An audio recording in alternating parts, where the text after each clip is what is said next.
On May 24th, we hit a milestone. Not only does it mark the 10th anniversary of Episode 1 going gold, but it also is the 10th anniversary of Half-Life 2 Episode 3's announcement. And as some of you may know, that game hasn't come out yet. Not only that, but all the evidence points towards Episode 3 being cancelled and a larger, longer Half-Life 3 taking its place. Most believe that this mythical Half-Life 3 will never come. However, over the last 10 years, we have been drip-fed info almost every few months. So to make it easy for anyone curious, we will be going over every legitimate and important piece of information on the world's most anticipated game, Half-Life 3.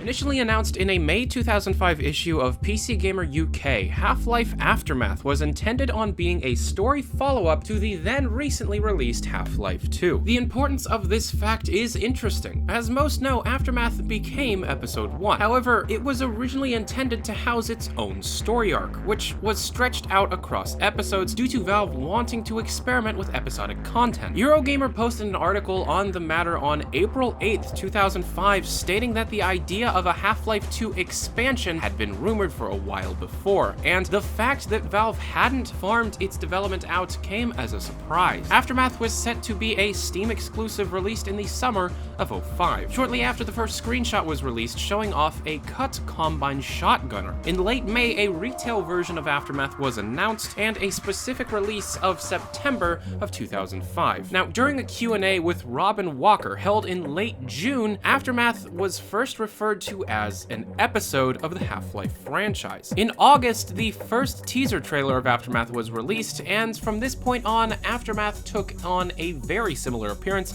to the now released Episode 1. And although on November 15th, Aftermath was delayed until April or May 2006, Valve was planning on a lot of Half-Life content releasing close together, starting with Episode 1. This point was furthered by Gabe in a G4 TV interview, when Gabe Newell states, "Yeah, we have right now 3, and we're starting a 4th single-player content team, so they'll be sort of, leapfrogging each other and releasing new content while the other groups are in pre-production and production. Our goal really is to try to have something significant on a monthly basis." And shortly after, veteran RPG dev Warren Spector was listing jobs on his website for a large Source Engine project. Time would show this being another possible Half-Life episode. And on January 8th, 2006, Half-Life2.net releases some exclusive Aftermath screenshots, referring to the game as Aftermath Episode 1. From then on, the game was renamed to Half-Life 2 Episode 1, and development continued until the May 2006 issue of PC Gamer, when a column called "The World According to Gabe"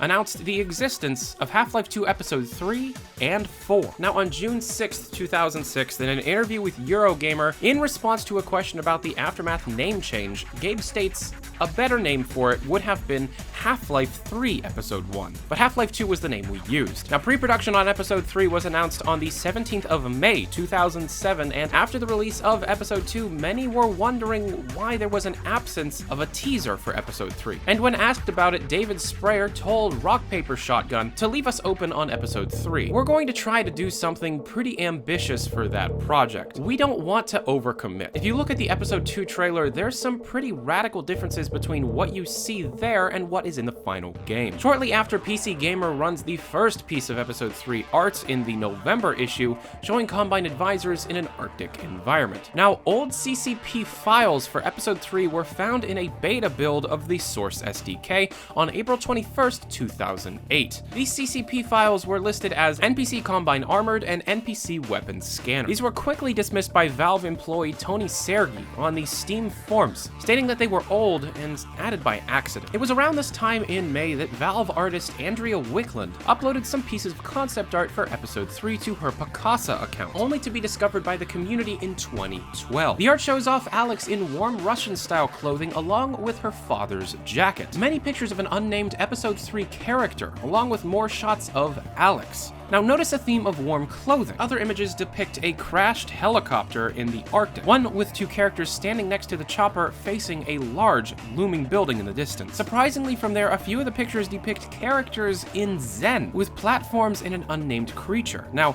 shortly after discovery in 2012, they were completely removed from the Picasa account. In July of 2008, Valve participated in a video game art contest called Into the Pixel, and to participate they submitted a new piece of Episode 3 concept art, showing a person fighting a Combine advisor in a green environment. Now, in October of 2008, Doug Lombardi states that Valve may show something related to Episode 3 at the end of that year, and states that Valve should have chosen a different word opposed to episode to describe what they are doing for the next Half-Life game. On August 6th, 2009, Valve holds a small gathering of deaf gamers to explain the inner workings of Valve and the games they make. About halfway through, Gabe starts talking about this. I'm a big fan of Dog and Alex communicating through sign language. So the idea is that before Alex met Gordon Freeman, she had a crush on someone who was hearing impaired, so she taught Dog how to sign so she could practice. Something happened, maybe that the person is off fighting the Combine someplace else, but that's why she and Dog would start signing with each other when they wanted to communicate without making noise or communicate without other people knowing. Which is immediately followed up by questions and suggestions on the audience that Gabe seems to be very interested in. And in late August of 2009, the now defunct Steamcast podcast interviews Gabe Newell, who goes into the idea of experimenting and using different techniques for Episode 3. We're sort of always experimenting. We're always trying out different kinds of things, and that has positive as well as negative consequences for ourselves and for the community. So if you look at our different products, we're trying out these different rhythms. Team Fortress 2 has this, every 6 weeks, every 8 weeks, we're going to do a release. Right now, the Half-Life 2 episodes themselves are on a third sort of rhythm, and we think it makes sense for the product and for what we're trying to do there. And the reason that we're not talking about anything is mainly that we don't have anything to say. It's not like we decided we released too much information. It's just that if we had information that, we were in a position to deliver to people, we would. And right now we don't have anything to say about it. In an interview with Gabe Newell, Edge Magazine reports on its April 2010 issue that Gabe wants Half-Life to go back to scaring the player while trying to broaden its emotional palette. Shortly thereafter, Alien Swarm was released on Steam, along with its SDK. For a short period of time, the SDK had entries for its info node hint entity, listed as Episode 3 Blob Shake Position, Episode 3 Blob Fire Cover Position, Episode 3 Blob Brain Cover Position, Episode 3 Blob Brain Regenerate Position, Episode 3 Blob Spit Position, Episode 3 Blob Spawn Regenerator, and Aperture Nest. These were quickly removed after being found, and a month later in an interview with Computer Video Games, Doug Lombardi states that Valve hates having people wait, but Valve has no announcements regarding Mr. Freeman's adventures at this time. 7 months later, Doug was interviewed again by Australian Gamers, where he states, "Will we ever see it?" You will ever see it, yes. We are not done with Gordon Freeman's adventures. I have nothing other than that to tell you today, but hang in there with us. Hang in there? Yeah. Now, following the release of Portal 2, Jeff Keighley releases an ebook about the developments called The Final Hours of Portal 2. And within it, Keighley states that the recently released game would possibly be the last of Valve's single-player experiences. Now, this fact was quickly followed up by community outrage. However, this idea was shot down in an interview with Newell, where he states, I think what we're trying to talk about is the fact that, not that we're not doing single-player games, although single-player games, we'll play them. It's more that we think that we have to work harder in the future, that entertainment is inherently increased in value by having it be social, by letting you play with your friends, by recognizing that you're connected with other people. That's the thing that we're trying to say, is that single-player is great, but we also have to recognize that you have friends and want to have that connected as well. So it's not about giving up on single-player at all. It's like saying we actually think that there are a bunch of features and capabilities that we need to add into our single player games to recognize this socially connected gamer. So it's single player plus, not no more single player. Now, this point was already touched on in the earlier mentioned Steamcast podcast, where Newell stated, I also think over time you're going to see that there's less and less of a distinction between single and player and multiplayer experiences, that your single player experiences are going to have to scale up to include you and your friends. There's such a strong social component to entertainment. Whatever's fun by yourself, it's probably going to be more fun if you can drag some of your friends along into it. I don't think you can continue to have the super simplified world and story structures that multiplayer games have and be able to get away with it. We need to sort of combine the sort of richness of the worlds and the authored experiences of the single-player games, and yet allow for more people to participate in that, and that's a big design challenge. And shortly after, Gabe did an interview with DevelopOnline.net, where he states that we went through the episode phase, and now we're going towards shorter and even shorter development cycles. And after the release of the Portal 2 SDK beta, code for an NPC named Combine Advisor Roaming, along with Advisor Roaming Crash Target, were found. And after the final release of Portal 2, fans combed through the files, and some unused animations for Magnuson, all listed in a different format from what they were found in Episode 2, were found. The names of these animations were Magnus Get Going, Magnus Idle, Magnus No Point, Magnus Shakehead, and Magnus Wave. On September 19th, 2011, the Dota 2 client was leaked, and along with a lot of valuable information on Dota itself, more CPP files were found for Episode 3, named Weapon Ice Gun, Weaponizer Concrete, Weaponizer Liquid, Weaponizer Metal, and Weapon Flamethrower. Now, following rumors of a Half-Life ARG in mid-December 2011 and the subsequent debunking by Mark Laidlaw, Gabe Newell, and Chet Falasek, Gabe did an interview with the Penny Arcade Report, where in response to a question about Episode 3 and Left 4 Dead 3, Newell responded with, "At the same time, we want to be making sure that those games and stories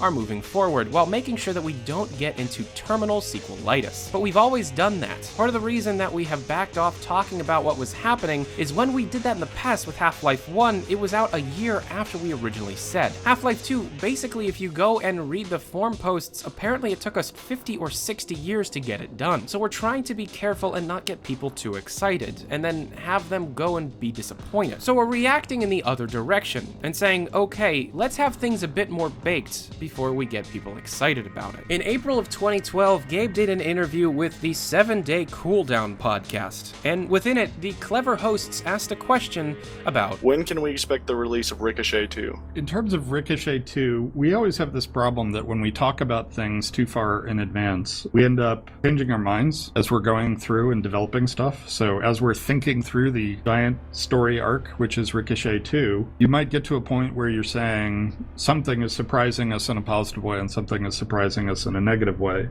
And we'd like to be super transparent about the future of Ricochet 2. Problem is, we think that the twists and turns that we're going through would probably drive people more crazy than just being silent about it until we can be very crisp about what's happening. Now, you were talking a little bit about the horizontal structure at Steam, the fact that people move from project to project with Ricochet 2. Have you had people moving off that project, and that's kind of slowed down the development cycle, or? No. Everybody who is working on Ricochet 2 continues to work on Ricochet 2. And from this point forward, the news was kept quiet until June and later October of 2013, when Valve's Jira mailing list database became publicly available. Twice. Within these leaks were different groups of employees working on different projects, one being Half-Life 3. Now, within the first leak, Half-Life 3 only had one group, while other rumored development game Left 4 Dead 3 had 3 groups. Now, during the second leak, Half-Life 3 had split into 2 groups, HL3 and HL3 Core, with 46 total Valve employees on the Half-Life 3 group, and the Core contained a subset of the main group. Now, once again, everything went quiet until May 15th, 2014, when co-creator of Counter-Strike Min Lee was interviewed by GoRGN-TV. Min Lee, who was possibly confused about the public knowledge of Half-Life 3, might have said too much when he stated, Half-Life 3. I think it's kind of public knowledge that people know that it is being worked on. And so if I were to say that, yeah, I've seen some images, like some concept art of it, that wouldn't be big news, to be honest. I guess I could say that I did see something that looked kind of like in the Half-Life universe. It wouldn't surprise anyone if I said, yeah, they're working on it. So I would say, yeah, I did see some concept art for Half-Life 3. Yeah. And in another interview conducted by Jeff Keighley on the first and only episode of the Game Slice podcast during GDC of 2015, Gabe, Newell, and Eric Johnson were interviewed. In a conversation between Jeff and Gabe about old school experiences, Newell retorts with, I get it. I mean, I'm a fan of TV shows, I'm a fan of writers, I'm a fan of movies, I'm a fan of games, and I certainly understand why people are like, hey, I remember this awesome experience, and I'm starting to get worried that I'm never going to get to have it again. We understand it, and we feel that. We think at the end of the day, customers are going to be really happy with where we spent our time and how we've turned that into entertainment for them. But we are also going to, build on what we've learned, right? And we've learned a lot. We're not going to go all retro because, there are too many interesting things that have been learned. The only reason we'd go back and do like a super classic kind of product is if a whole bunch of people just internally at Valve said, they wanted to do it, and had a reasonable explanation for why it was. If you want to do another Half-Life game and you want to ignore everything we've learned, in shipping Portal 2 and in shipping all the updates on the multiplayer side, that seems